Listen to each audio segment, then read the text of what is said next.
31वां प्रश्न, यदि a -5 7, b -4 -5, c -1 -6 और d 4 5 एक समचतुर्भुज ABCD के शीर्ष हैं, तो इस चतुर्भुज का क्षेत्रफल ज्ञात कीजिए। तो सबसे पहले हम लोग यहाँ पर चतुर्भुज बना लेते हैं। ओके, यहाँ पर हम लोग इस तरह से बना देते हैं और यहाँ a लिखते हैं। a में क्या लिखा है -5 और 7, b में क्या लिखा है -4 -5। ओके, ये लिखते समय गलती ना हो जाए इसलिए ध्यान रखना है। -6 और d बराबर कितना दिया है 4 5। ओके, उसके बाद हम लोग क्या करते हैं, चतुर्भुज का क्षेत्रफल डायरेक्ट इससे नहीं ज्ञात किया जा सकता, इसलिए इसको त्रिभुज में बदल देते हैं।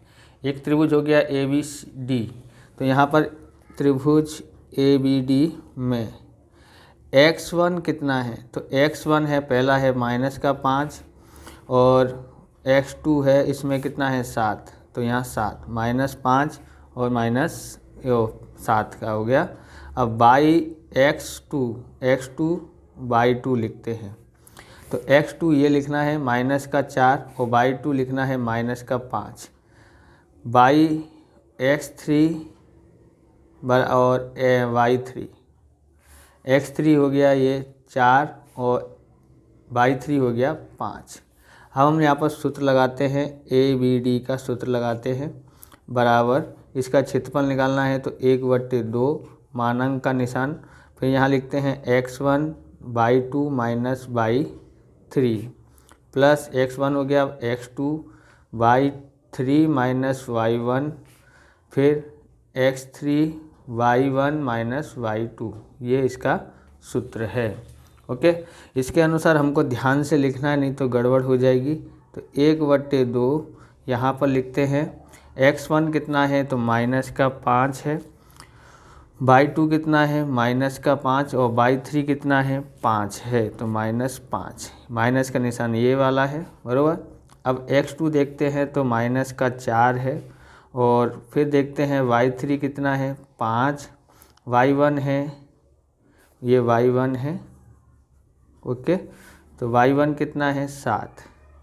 ओके, y1 7 आया है, प्लस x3 कितना है 4 है, y1 है 7 और y2 है -5, तो माइनस माइनस क्या हो जाएगा, प्लस हो जाता है। ओके, इस तरह से लिखा। तो अब हम लोग क्या करते हैं, 1/2 यहाँ -5, दोनों एक जैसे निशान है इसलिए जुड़ जाएंगे, -5 माइनस का 10 हो जाता है और ये प्लस माइनस माइनस हो जाता है। यहाँ कितना बचता है, माइनस का 2 बचता है, 7 में से 5 घटाएंगे तो 2, बड़ी संख्या माइनस की इसलिए माइनस आ जाता है। यहाँ 4 लिख देते हैं और यहाँ दोनों जुड़ रहा है, यहाँ तो 12 हो जाता है। 1/2, अब यहाँ पर देखेंगे इसका इससे गुणा करते हैं तो कितना हो जाता है, प्लस का 50 हो जाता है। ओके, माइनस का माइनस से गुणा करते हैं तो प्लस का 4 दूनी 8 और 12 चौक 48 हो जाता है। तो 1/2 गुणा, जोड़ते हैं सबको तो कितना आ जाता है, 106 आ जाता है। अब इससे इसको काट देते हैं तो हमारे पास 53 आता है, तो यहाँ पर लिखेंगे 53 वर्ग इकाई। अब हम लोग यहाँ पर ध्यान से समझना है। अब हम लोग ध्यान से देखेंगे, एक और त्रिभुज है BCD, तो यहाँ x1 लिखते हैं, तो x1 ये है -4 और y1 है -5 हो जाता है, क्योंकि पहला ये BCD। और ऐसे ही x2 निकालते हैं तो c में आता है -1 और y2 हो जाता है -6। अब y1 और x3 और y3 ज्ञात करते हैं, तो x3 है 4, y3 है 5। ओके, सूत्र हमारा वही है, इस सूत्र के अनुसार ही कर रहे हैं। यहाँ लिखते हैं BCD बराबर 1/2 x1 यानी कौन है, -4 है। ओके, -4, फिर आता है y2 -y3, तो y2 कौन है, तो -6 है और माइनस कितना है y3, तो y3 इधर कौन है 5 है। ओके, अब x2 देखते हैं, तो x2 हमारे पास है -1 और कोष्टक में बाई 3 माइनस बाई 1, तो बाई 3 है 5, बाई 1 है माइनस, और ये माइनस प्लस हो जाता है प्लस का 5। अब प्लस यहाँ पर है x3, तो x3 कौन है यहाँ पर 4 है, और यहाँ पर बाई 1 बाई 2, बाई 1 है माइनस 5 माइनस माइनस का 6, तो यानी प्लस हो जाता है। 1/2 लिखते हैं, -4, ये माइनस का 11 हो जाता है, और प्लस माइनस -1, 5 और 5 10 हो जाता है। अब उसके बाद 4 लिखते हैं, 1 बचता है, 6 में से 5 गया तो 1, प्लस की संख्या बड़ी है इसलिए प्लस में आता है। अब यहाँ पर क्या करते हैं, 1/2, माइनस माइनस का गुणा करते हैं तो प्लस में आ जाता है, इसका इससे गुणा करते हैं तो माइनस का 10 आ जाता है, और 4 एकन 4। 1/2 कितना बचता है यहाँ पर 40, 4 48 और 10 घटा देते हैं, 48 में से 10 घटाते हैं तो 38, 2 से भाग देते हैं तो 19, यानी कि ये 19 वर्ग इकाई या मात्रक लिख सकते हैं। उसके बाद हम लोग को यहाँ आगे क्या करना है, चतुर्भुज ABCD का क्षेत्रफल ABD का क्षेत्रफल प्लस BCD का क्षेत्रफल, दोनों को जोड़ते हैं, इसका आया है 73 और इसका आया है 19, जोड़ते हैं 72 वर्ग इकाई या मात्रक लिख सकते हैं। अगला सवाल देखते हैं अथवा वाला। तो अथवा वाला सवाल है, बिंदुओं -2, 1 और 4, 5 को जोड़ने वाले रेखाखंड को बाई अक्ष पर किस अनुपात में विभाजित करती है, इस प्रतिच्छेदन बिंदु के निर्देशांक भी ज्ञात कीजिए। तो इसके निर्देशांक ज्ञात करने के हैं। तो देखिए, सबसे पहले आपको यूँ आकृति खींच लेनी है, यहाँ लिखने का है A, यहाँ -1 और -2 और 1, यहाँ लिखते हैं B 4 5, यहाँ लिखते हैं P, तो बाई अक्ष का बोला है तो इसलिए 0 लिखेंगे, x अक्ष को यहाँ पर बाई लिख देते हैं, M1 अनुपात M2। आप इस तरह के वीडियो देखना चाहते हैं तो डिस्क्रिप्शन में लिंक दी है, वहाँ से आप देख सकते हैं। तो हम लोग इसको x1 और इसको बाई 1 समझते हैं, इसको x2 और इसको बाई 2 लिख देते हैं। उसके बाद हम लोग क्या करेंगे, यहाँ लिखेंगे x के निर्देशांक बराबर m1 x2 plus m2 x1 बटे में m1 प्लस m2। x का निर्देशांक कितना है, यहाँ पर 0 है तो 0 लिखते हैं, m1 हमको मालूम नहीं है, x2 है -2 प्लस, और x2 है 4, x2 कितना है 4 है, m2 x1 है -2 बट्टे में m1 प्लस m2। ये इधर आ जाता है तो गुणा में करेंगे तो 0 हो जाता है, 0 से गुणा करेंगे m1 m2 का तो 0 हो जाएगा। और इसका गुणा ऐसे करते हैं तो 4m1 प्लस, इसका गुणा ऐसे करते हैं तो माइनस में आता है 2m2। अब 2m2 को इधर लेके आते हैं तो ये प्लस का हो जाता है, बराबर 4m बनता है।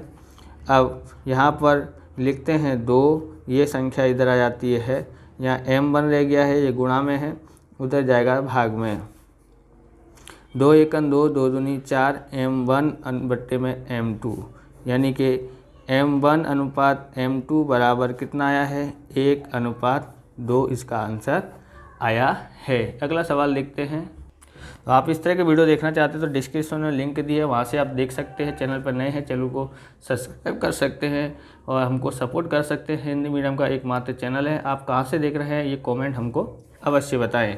32वां देखते हैं, चढ़ते क्रम में रखे गए प्रेक्षणों 56, 58, 63, x-5, x + 1, 75, 81, 85 का माध्यक 67 हो तो x की कीमत ज्ञात करो। तो हमको यहाँ पर x की कीमत ज्ञात करने की है। किसकी कीमत ज्ञात करनी है? x की। तो ये चढ़ते क्रम में ही लिखा है।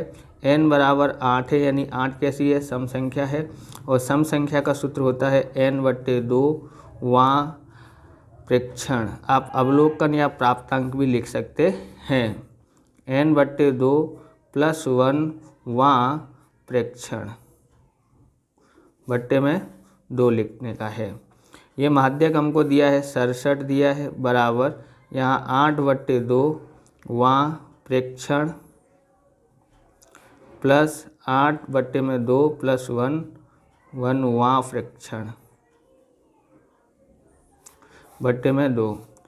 67 गुणा 2 यहाँ पर आ जाता है, 2 से भाग देते हैं तो चौथा प्रेक्षण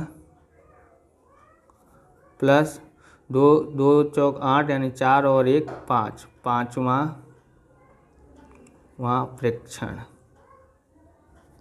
बट्टे में 2। इससे गुणा 2 सत्ते 14 हो जाता है, यहाँ 2 नहीं आता है, 2 इधर आ गया है इसके लिए, तो 2 सत्ते 14 और 2 छिंग 12, 12 और 1 13, 134 आ जाता है, बराबर चौथा प्रेक्षण कौन है, तो चौथा है 1 2 3 4 x माइनस 5 है और 5वां है x प्लस 1। ओके, अब यहाँ पर क्या करते हैं, ये 134 है, x और x 2x हो जाता है, 5 में से 1 घटाते हैं तो माइनस का 4 आ जाता है, 134 ये इधर आ जाता है तो प्लस का हो जाता है, बराबर 2x। जोड़ते हैं 138 आ जाता है, बराबर 2x। अब 138 ये इसके गुणा में है तो इधर भाग में आ जाता है, तो x बराबर कितना आता है, 2 छिंग 12 बचा 1 2 निम्न 18, 69 आ जाता है हमारा आंसर। अगला सवाल देखते हैं। तो 33वां सवाल है, एक पेटी में 90 डिस्क हैं जिन पर 1 से 90 तक संख्या अंकित है। यदि इस पेटी में से एक डिस्क यादृच्छा निकाली जाती है तो इसकी प्रायिकता ज्ञात कीजिए कि इस डिस्क पर अंकित होगी। तो पहला है 2 अंकों की संख्या हो, तो 90 तक लिखा है, यानी कुल परिणाम हमारे पास कितने हैं, 90 हैं। यहाँ लिखते हैं घटना ए क्या है, 2 अंकों की एक संख्या। 2 अंकों की एक संख्या मतलब 2 अंकों की संख्या आती है 10 से 11 12 डैश 90 तक होती है।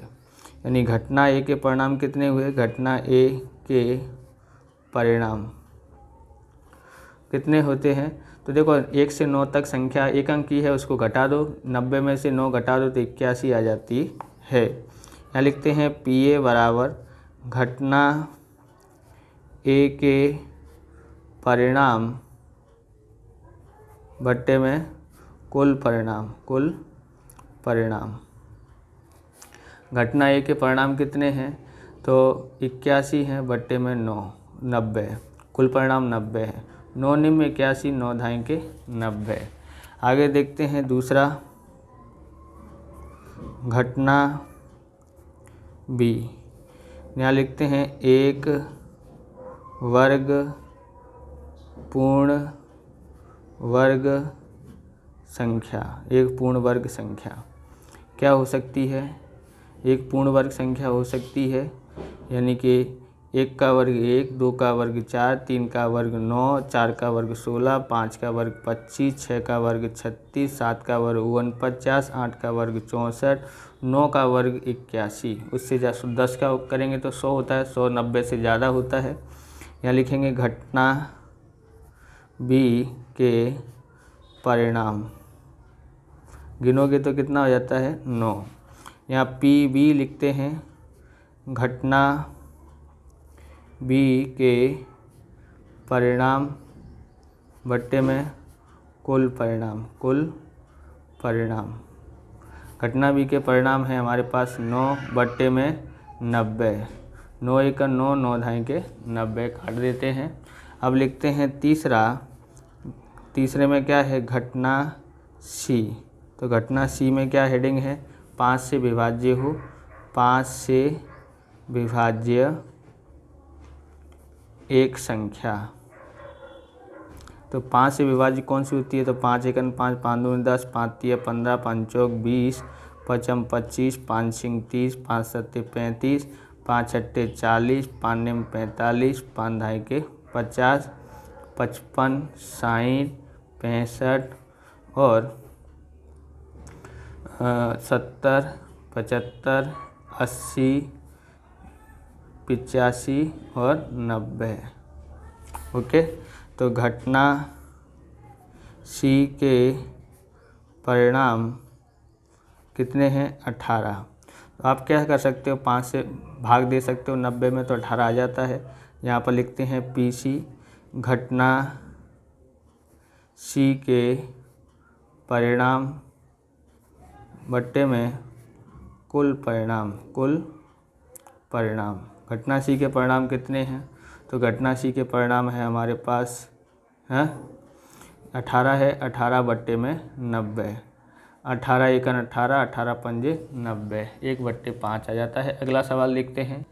34वां सवाल है, एक सिक्के को 3 बार उछाला जाता है, नीचे की प्रायिकता ज्ञात कीजिए। पहला दिया है A बराबर 2 चित्त मिले। तो यहाँ पर सबसे पहले हम लोग ज्ञात कर सकते हैं कुल परिणाम कितने हो सकते हैं। ओके, तो यानी एक सिक्के को कितनी बार उछालना है, तो 3 बार उछाला जाता है, बराबर। तो हम लोग यहाँ पर ज्ञात करते हैं, पहले आता है H यानी हेड यानी चित्त। ओके, अब हम लोग करते हैं दूसरा क्या आ सकता है, T आ सकता है, फिर H भी आ सकता है, फिर TH भी आ सकता है, फिर हम लोग क्या करते हैं TH भी आ सकता है, THT भी आ सकता है। ओके, और फिर HTT भी आ सकता है, और TTT। कुल कितने परिणाम होते हैं, कुल परिणाम है, कुल परिणाम हमारे पास कितने हैं, 8 हैं। पहला नंबर डालते हैं A, घटना A बराबर 2 चित्त मिले, बराबर। तो घटना A के परिणाम, तो 2 चित्त मिले से यानी H कितनी बार मिलना चाहिए, 2 बार मिलना चाहिए, बराबर। तो H 2 बार मिले सिर्फ, तो ये यहाँ पर 2 बार है, यहाँ पर 2 बार है, और यहाँ पर 2 बार है, यहाँ 3 बार है, जिन सब में 1 बार है। तो यानी कि 2 बार चित्त मिले, ऐसे कितने परिणाम है, 1 2 3, तो 3 है। तो यहाँ लिखते हैं PA बराबर घटना A के परिणाम बट्टे में कुल परिणाम। घटना A के परिणाम कितने हैं, 3, कुल परिणाम कितने हैं मालूम, हाँ कितने हैं, 8। तो ये हो गया। अब दूसरा देखते हैं, क्या लिखा है B यानी कि कम से कम 2 चित्त मिले, यानी आप समझो घटना B के परिणाम, यानी कम से कम 2H होने चाहिए, बराबर। 2 से कम होने चाहिए नहीं, बस ये ध्यान रखना है, 2 से कम नहीं होने चाहिए। 2 से अधिक हो तो चलेगा, इसका मतलब ये होता है 2 से कम मतलब 2 से कम नहीं होने चाहिए, उससे ज़्यादा हो तो चलेगा। तो यहाँ ये देखो, इसमें H 2 से कम है, तो ये नहीं देखेंगे। 2 से अधिक होगा तो चलेगा, यानी 2 से अधिक यानी 3 भी होगा तो भी चलेगा। तो कितने परिणाम है यहाँ पर, तो यहाँ पर 2 या 2 से अधिक मिलने चाहिए, इसका उल्टा मतलब होता है, बराबर। कम से कम का मतलब होता है 2 या 2 से अधिक वाले। तो ये हो गए 4, तो 4 हैं। यहाँ लिखते हैं PB घटना B के परिणाम, घटना B के परिणाम बट्टे में कुल परिणाम। घटना B के कितने परिणाम हैं, तो घटना B के 4 हैं, यहाँ लिखते हैं 8, 4 एकन 4, 4 दूनी 8। C देखते हैं तीसरा, घटना C क्या लिखा है, अधिक से अधिक 2 चित्त मिले। तो अधिक से अधिक 2 चित्त मिले ऐसे कौन से हो सकते हैं, तो यहाँ पर देखेंगे ध्यान से। तो हम लोग यहाँ क्या करते हैं, यहाँ करते हैं हम अधिक से अधिक 2 चित्त मिले, मतलब इसका उल्टा समझो, यानी कि 2 से अधिक मिलने चाहिए नहीं, 2 से कम मिलेंगे तो भी चलेगा, बराबर।